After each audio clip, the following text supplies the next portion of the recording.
ఏపీలోని డిగ్రీ విద్యార్థులకు good news చెప్పింది ప్రభుత్వం.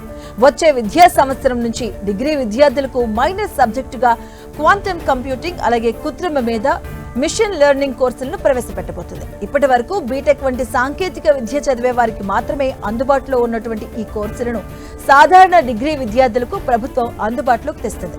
ఈ మేరకు డిగ్రీలో కొత్త సిలబస్ ను తీసుకొచ్చేందుకు ఉన్నత విద్యామండలి చేస్తున్న కసరత్తు తుది దశకు చేరింది. ప్రస్తుతం ఉన్న సింగిల్ మేజర్ స్థానంలో డబుల్ మేజర్ విధానాన్ని తీసుకురాబోతుంది. ఈ విధానం అమలు, సిలబస్ రూపకల్పనపై ఉన్నత విద్యామండలి ఏర్పాటు చేసిన ప్రొఫెసర్ వెంకయ్య ఆధ్వర్యంలోని కమిటీ నివేదిక సమర్పించింది. డిగ్రీలో తీసుకొస్తున్న మార్పులపై వీసీలకు వివరించి వారి నుంచి సూచనలు, సలహాలు స్వీకరించారు.